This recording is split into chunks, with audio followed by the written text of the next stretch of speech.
राधे राधे। जय श्री कृष्णा। बाके बिहारी लाल की जय। भक्तों, आज की यह लीला कथा जो मैं आपके साथ शेयर करने जा रही हूँ, उसे सुनकर बाल गोपाल के लिए आपका दिल भी रो उठेगा और आपको भी यह लगेगा कि भला कोई हमारे लड्डू गोपाल, बाल गोपाल, प्यारे से कन्हैया के साथ इतना बुरा व्यवहार कैसे कर सकता है। बाल गोपाल को उस समय जो तकलीफ हुई है वह मैं अब भी फील कर पा रही हूँ कि हमारे प्यारे से बाल गोपाल को कितनी परेशानी उठानी पड़ी होगी। जब यह घटना मैंने सुनी तो मैं भी अपनी आंखों से आंसू नहीं रोक पाई। भक्तों, मेरा कर्तव्य आप लोगों की भावनाओं को ठेस पहुंचाना नहीं है, बल्कि आप लोगों तक लड्डू गोपाल की सच्ची घटनाएं पहुंचाना है, ताकि जाने अनजाने में हम बाल गोपाल की सेवा में कोई भूल न कर दे। यह घटना हमारे साथ शेयर की है मेरठ में रहने वाली रीतू कालखंडे जी ने। रीतू जी कहती है कि मैं शादी से पहले ही लड्डू गोपाल की बहुत सेवा किया करती थी। जब मेरी शादी हुई तो मैं बाल गोपाल को अपने ससुराल ही लेकर आ गई। मेरे ससुराल में कोई भी पूजा पाठ नहीं करता था। बस अगर कोई फेस्टिवल होता था, जैसे कि नवरात्रि आए है, दीपावली आई है, तब मेरी सासू माँ घर का मंदिर साफ करके पूजा पाठ करती थी, लेकिन रोज का कोई नियम नहीं था। जब मैं शादी करके अपनी ससुराल आई, मैंने लड्डू गोपाल को मंदिर में स्थापित किया और तभी से मैं रोज पूजा पाठ करने लगी। तभी से हमारे घर में रोज पूजा का नियम बना, क्योंकि सुबह सबसे पहले उठकर मैं बाल गोपाल को स्नान कराकर पूजा आरती करती हूँ। यही मेरा रोज का नियम है। परिवार में से कोई भी मुझे पूजा के लिए मना नहीं करता और न ही लड्डू गोपाल की सेवा के बारे में कुछ बोलता है। मेरे ससुराल में मेरे सास ससुर, मेरी एक नंद और मेरे हस्बैंड है। मेरी नंद अपनी 12th की पढ़ाई कर रही है। मेरी सासू माँ और मेरी नंद लड्डू गोपाल की सेवा नहीं करती थी, लेकिन जब कभी मुझे कहीं बाहर जाना होता था या फिर मेरी तबीयत खराब होती थी, उस दौरान मेरी सासू माँ थोड़ी बहुत सेवा लड्डू गोपाल की कर देती थी, लेकिन उनके मन में लड्डू गोपाल के प्रति भाव नहीं था। वह बस इसे एक काम समझकर उनकी सेवा कर देती थी कि चलो ठीक है, बहू की तबीयत खराब है या फिर बहू घर पर नहीं है, चलो आज बाल गोपाल को मैं खाना खिला देती हूँ या फिर बाल गोपाल को आज मैं सुला देती हूँ। इस तरह वह अपना एक काम मानकर बाल गोपाल की सेवा कर देती थी। लड्डू गोपाल के बारे में वह कभी मुझसे कुछ नहीं पूछती थी। बस उनको यह ज्ञान था कि यह एक मूर्ति है। जैसे बाकी देवी देवताओं की मूर्तियां मंदिर में रखी है, ऐसे ही श्री कृष्ण भगवान के बाल रूप की यह एक मूर्ति है। उन्हें लड्डू गोपाल के बारे में इससे ज्यादा कुछ ज्ञान नहीं था और न ही उन्होंने कभी जानने की कोशिश की। वह कभी कभी मेरी नंद को जरूर बोलती थी कि तुम भी सुबह नहा धोकर दिया जलाया करो। देखो, बहू पढ़ी लिखी है, फिर भी रोज दिया बाती करती है, पूजा पाठ करती है, जरा उससे कुछ सीखो। वह रोज मेरी ननंद से बोलती थी। मुझे यह सब नहीं होगा, मैं अभी पढ़ाई कर रही हूँ। मेरी ननंद का यही जवाब होता था। जब भी सासू माँ मेरी थोड़ी सी भी तारीफ कर देती थी तो उसे बहुत बुरा लगता था और वह फिर मेरे साथ कई दिनों तक बात नहीं करती थी। मैं उसे कोई भी बात नहीं बोलती थी। वह मुझे उल्टा जवाब देती थी। वह कह देती थी कि आप तो सब कुछ जानती हो, आप भाभी बड़ी गुणवान हो, मम्मी भी आपकी तारीफ करती रहती है, फिर भला मुझे क्यों बोल रही हो? आप अपना काम खुद करो, मम्मी भी तुम्हारी तारीफ करती रहती है, फिर मुझे क्यों कह रही हो? ऐसा बोलकर वह मेरे साथ लड़ने लगती थी। रीतू जी कहती है, मुझे बुरा तो लगता था, लेकिन मैं उसे छोटी बहन समझकर कुछ नहीं कहती थी।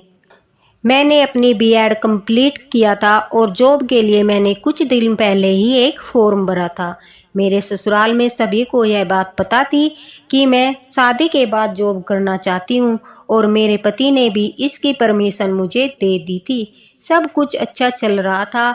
अचानक से एक दिन मेरे एग्ज़ाम की डेट आ जाती है और मुझे अपना एग्ज़ाम देने के लिए लखनऊ जाना था। नवरात्रि भी नज़दीक आ रहे थे। अब मेरे सामने सबसे बड़ी समस्या थी कि अगर मैं एग्ज़ाम देने के लिए लखनऊ जाऊंगी तो कम से कम 3 या 4 दिन का समय लगेगा। उस बीच मेरे बाल गोपाल की सेवा कौन करेगा? यह लोग तो पता नहीं ठीक से उनका ध्यान रख पाएंगे या नहीं, यह सोचकर मैं बहुत परेशान थी। मेरी सासू माँ ने कभी भी 2-3 दिनों के लिए लड्डू गोपाल की सेवा नहीं की थी। मैं अपनी सासू माँ से इस बारे में बात करती हूँ, तब वह कहती है, बहू तुम टेंशन मत लो, मैं सब संभाल लूंगी और बस 3-4 दिनों की ही तो बात है, मैं तेरे लड्डू गोपाल का ध्यान रख लूंगी। बस तू मुझे बता देना कब कैसे क्या करना है। मेरी सासू माँ ने लड्डू गोपाल की जिम्मेदारी ले ली थी, तो अब मैं थोड़ा टेंशन फ्री हो जाती हूँ और अपनी तैयारी करने लगती हूँ। मुझे अगली सुबह निकलना था। मेरे हस्बैंड मेरे साथ जाने वाले थे। सारी तैयारियां हो जाने के बाद मैं सोने के लिए चली जाती हूँ, लेकिन सुबह होते ही मैं क्या देखती हूँ कि मेरी सासू माँ को तेज फीवर था। अब ऐसी हालत में वह बाल गोपाल की सेवा कैसे करेगी, यह सोचकर मुझे लड्डू गोपाल की चिंता हो रही थी। मेरी नंद का नाम मनीषा है और मैं जानती थी कि मनीषा बिल्कुल भी पूजा पाठ नहीं करती और उसे लड्डू गोपाल की सेवा के बारे में कुछ भी ज्ञान नहीं है। मेरी चिंता और भी बढ़ गई थी। मेरा उदास चेहरा देखकर मेरी सासू माँ मुझे कहती है, तू आराम से जा बहू, मैं तेरे बाल गोपाल का ध्यान रखूंगी और फिर मेरी मदद करने के लिए मनीषा भी तो है। हमारी ट्रेन का टाइम हो रहा था। मेरे हस्बैंड मुझे बाहर से जाने के लिए आवाज लगा रहे थे, तो मैं लड्डू गोपाल को बोलती हूँ, हे मेरे प्यारे बाल गोपाल, हे मेरे लड्डू गोपाल, मैं 3 दिन में वापस आ जाऊंगी, तब तक तुम संभाल लेना। प्रार्थना करके हम लोग लखनऊ के लिए निकल जाते हैं। मुझे पूरे रास्ते बार बार उनका ही ख्याल आ रहा था कि पता नहीं मेरे लड्डू गोपाल ने कुछ खाया होगा या नहीं। मेरे लड्डू गोपाल का नाम माधव है। मैं बार बार माधव के बारे में ही सोच रही थी। दोपहर के समय में कॉल लगाकर अपनी सासू माँ से पूछती हूँ कि मम्मी जी, क्या आपने माधव को भोग लगा दिया है? तब वह कहती है, हाँ बहू, मैंने तेरे माधव को भोग लगा दिया है और अब मेरी भी तबीयत ठीक है, तू आराम से अपना एग्जाम दे कर आ। मैं यह सुनकर खुश हो जाती हूँ कि चलो अब मम्मी जी की तबीयत ठीक है। हम लखनऊ पहुँच जाते हैं। अब मेरे हस्बैंड मुझसे कहते हैं कि तुम मन लगाकर अपनी पढ़ाई करो और फ़ोन को अब बंद करके रख दो। अगर किसी को ज़्यादा इम्पोर्टेंट काम हुआ तो वह मेरे पास कॉल कर लेगा। अब तुम अपना सारा फोकस अपने एग्जाम पर लगा दो। उनकी बात मुझे सही लगती है और मैं अपना फ़ोन पर्स में बंद करके रख देती हूँ और अपनी पढ़ाई में जुट जाती हूँ। अगले दिन पूरा दिन मैंने फ़ोन को हाथ नहीं लगाया, क्योंकि मैं 3 बजे से मेरा एग्ज़ाम था और उससे पहले मैं अपना रिवीजन कर रही थी। एग्ज़ाम देने के बाद शाम को थक हार कर हम होटल के रूम में वापस आते हैं। मैं आते ही सबसे पहले मम्मी जी को कॉल लगाकर माधव के बारे में पूछती हूँ, तो वह कहती है, मैंने माधव को सुला दिया है, तू चिंता मत कर। अब हम सुबह जल्दी ही घर के लिए निकल जाते हैं। जब हम घर आ रहे थे तो रास्ते में अचानक से मेरे साथ एक आश्चर्य करने वाली घटना होती है, जिसे सुनकर शायद आपको यकीन नहीं होगा। रीतू जी कहती है, मेरे पूरे शरीर में अचानक से जलन होने लगती है और मुझे बड़ा ही अजीब लगता है। मैं जब अपने हस्बैंड से कहती हूँ तो वे कहते हैं, शायद तुम्हारी तबीयत ठीक नहीं है, तुम थोड़ा आराम कर लो, हम घर पहुंचने वाले हैं। लेकिन मुझे तो इतनी बेचैनी हो रही थी कि मैं आराम भी नहीं कर पा रही थी। ऐसा लग रहा था मानो हजारों लाखों चींटियां मुझे काट रही हो। वह जलन इतनी तेज थी कि मैं उसे सहन ही नहीं कर पा रही थी और अब मुझे ऐसा लग रहा था मानो इस जलन से मेरी जान निकल जाएगी। हम जैसे तैसे घर पहुंचते हैं। घर पहुंचते ही मैं सबसे पहले माधव से मिलने के लिए मंदिर की ओर दौड़ती हूँ, तो माधव वहां सिंहासन पर मुझे बैठे दिखाई नहीं देते। मंदिर का सारा सामान उलट पुलट हो रहा था। मैं घबराकर अपनी सासू माँ को आवाज लगाकर कहती हूँ, मम्मी जी, मेरे माधव कहाँ है? वह अपने सिंहासन पर तो नहीं है। नहीं, वह मुझे कहीं दिखाई दे रहे हैं। तभी वह कहती है कि बहू, तू चिंता मत कर, थोड़ी देर रुक जा। माधव को देखकर तू भी खुश हो जाएगी। लेकिन मैं कहती हूँ कि नहीं मम्मी जी, मुझे बताइए मेरे माधव कहाँ है, मुझे उनसे अभी मिलना है, मुझे अपने माधव को देखना है। तभी वह कहती है, अच्छा ठीक है बहू, मनीषा के पास तेरे माधव है। वह मंदिर की सफाई कर रही थी। मैं यह सुनते ही दौड़ पड़ती हूँ, क्योंकि मनीषा को लड्डू गोपाल के बारे में कुछ भी नहीं पता था। दोस्तों, अब मैं जो आपको बताने जा रही हूँ उसे सुनकर आप भी आंसू नहीं रोक पाओगे। रीतू जी कहती है कि मैं जैसे ही माधव को देखने के लिए बाहर आती हूँ तो मुझे मनीषा कहीं भी नजर नहीं आती। मुझे किचन से कुछ आवाज आती है तो मैं किचन की तरफ जाती हूँ। वहां जो मैं देखती हूँ उसे देखकर मेरे पैरों के नीचे से जमीन निकल जाती है और मेरी चीख निकल पड़ती है, जिसे सुनकर मनीषा भी डर जाती है। दोस्तों, मनीषा खोलते हुए पानी में लड्डू गोपाल को डालने जा रही थी।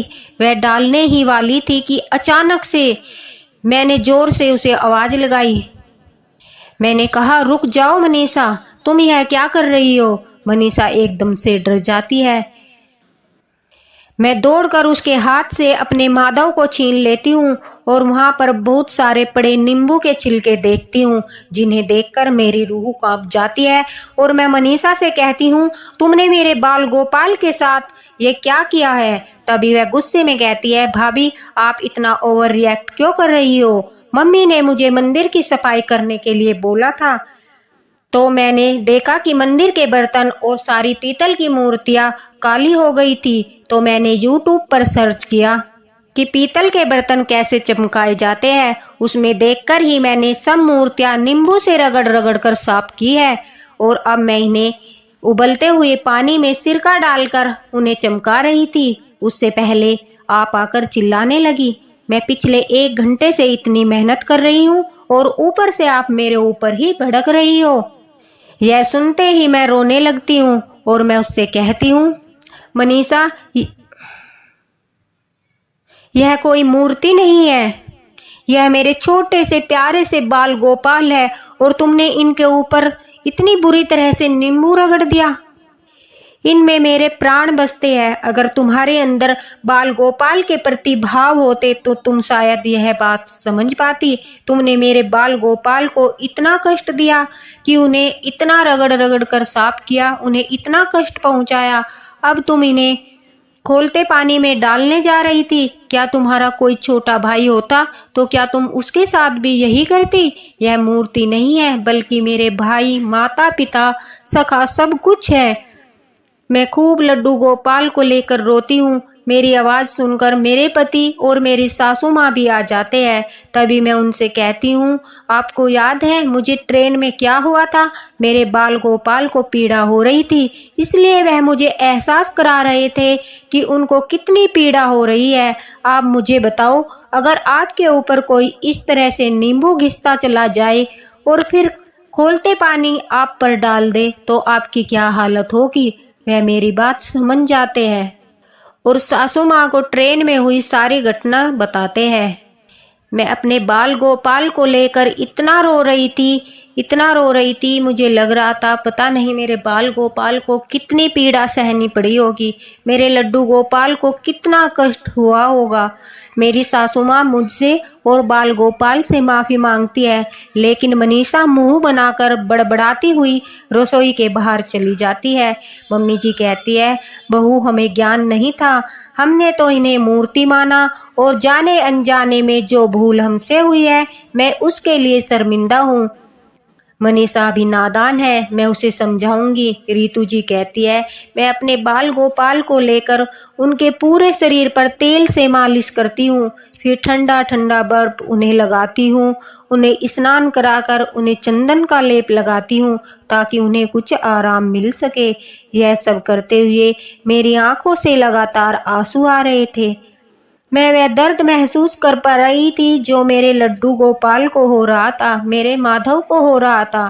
तभी मनीषा यह देखकर हंसती है और ऊपर से कहती है, भाभी आपने पढ़ लिख कर भी खो दिया, भला कहीं मूर्ति में भी प्राण होते हैं। मैं उसे कुछ नहीं कहती, क्योंकि उस समय मेरे लिए सिर्फ मेरे माधव जरूरी थे। मैं उससे कोई बहस नहीं करना चाहती थी, लेकिन उसी रात मेरे माधव ने अपनी लीला दिखाई। दिल को झकझोर देने वाली एक घटना हमारे घर में हुई। अचानक से रात के करीब 1 बजे मनीषा जोर जोर से चिल्लाने लगी। मैं और मेरे पति जब उसके रूम में जाते हैं तो देखते हैं वह बहुत घबराई हुई थी और बार बार कह रही थी, मुझे माफ़ कर दो, मुझे माफ़ कर दो। मैंने उसे पानी ला कर दिया और पिलाया। फिर पूछा कि क्या हुआ। वह कहती है, मैंने एक विकराल स्वरूप वाले लड्डू गोपाल को देखा, वह मुझे जला देंगे। भाभी मुझे बचाओ, भाभी मुझे बचाओ। मैं समझ चुकी थी कि यह माधव की लीला है। मैंने तभी मनीषा से कहा, तुमने माधव से माफ़ी नहीं मांगी और न ही तुमने उन पर विश्वास किया। वह तुमसे नाराज है, इसलिए सपने में आकर तुम्हें डरा रहे हैं। तुम सच्चे हृदय से उनसे माफ़ी मांग लो। वह बड़े दयालु है, उनका इतना कोमल हृदय है कि वह एक पल में ही तुम्हें माफ़ कर देंगे। मनीषा को अपनी गलती का एहसास हो चुका था। वह तुरंत खड़ी होकर मंदिर में जाकर माधव से माफ़ी मांगती है और उस दिन से लेकर आज तक मेरे घर में सभी लड्डू गोपाल की पूजा करते हैं। सबके मन में उनके प्रति सच्चा भाव उत्पन्न हो गया है। दोस्तों, जब मैं यह लीला कथा सुन रही थी तो मेरी आंखों में भी आंसू आ रहे थे, क्योंकि जाने अनजाने में मनीषा से गलती हुई। उसने लड्डू गोपाल को कष्ट पहुंचाया। अगर रीतू जी समय पर नहीं आती तो यह सोचकर मेरी रूह कांप जाती है कि वह लड्डू गोपाल को खोलते पानी में ही डाल देती। लड्डू गोपाल की कृपा से सही समय पर रीतू जी आ गई और उन्होंने बाल गोपाल को पानी में डालने से बचा लिया। लड्डू गोपाल की यह अत्यंत हृदय विदारक सत्य घटना सुनकर मुझे बड़ा ही दुख हुआ और साथ ही यह भी पता चला कि बाल गोपाल लड्डू गोपाल अपने भक्त को एहसास कराते हैं जब भी उन पर कोई इस तरह का व्यवहार करता है या फिर उन्हें कुछ बुरा लगता है तो वह जरूर अपने भक्त को अनुभव कराते हैं। यही तो है सच्ची भक्ति, यही तो है एक भक्त और भगवान के बीच की कड़ी। अनुभव से ही हमें अपने भगवान के दर्शन होते हैं। भक्तों, जब कभी भी हमारे बाल गोपाल का विग्रह थोड़ा काला पड़ जाता है तो दही बूरा से हम उसे साफ कर सकते हैं। नींबू से हमें कभी भी उन्हें साफ नहीं करना चाहिए। भला क्या हम अपने बच्चों के ऊपर नींबू लगाएंगे तो उन्हें जलन नहीं होगी? जब हम लड्डू गोपाल के साथ रिश्ता बना ही लेते हैं तो फिर हम यह क्यों नहीं सोचते कि जो कष्ट हमारे बच्चों को होता है वही कष्ट बाल गोपाल को भी होता है। पूरी सच्ची श्रद्धा और भाव से हमें उनकी सेवा करनी चाहिए, न कि एक मूर्ति मानकर। अगर आपको मेरी यह लीला कथा पसंद आई हो तो इसी तरह अपना साथ बनाए रखना, ताकि और लीला कथाएं मैं आपके साथ शेयर कर सकूं। साथ ही रीतू जी का धन्यवाद करना चाहूँगी कि उन्होंने बाल गोपाल की यह अत्यंत दिल को छू लेने वाली घटना हमारे साथ शेयर की है। इसी के साथ बोलिए राधे राधे, बाके बिहारी लाल की जय।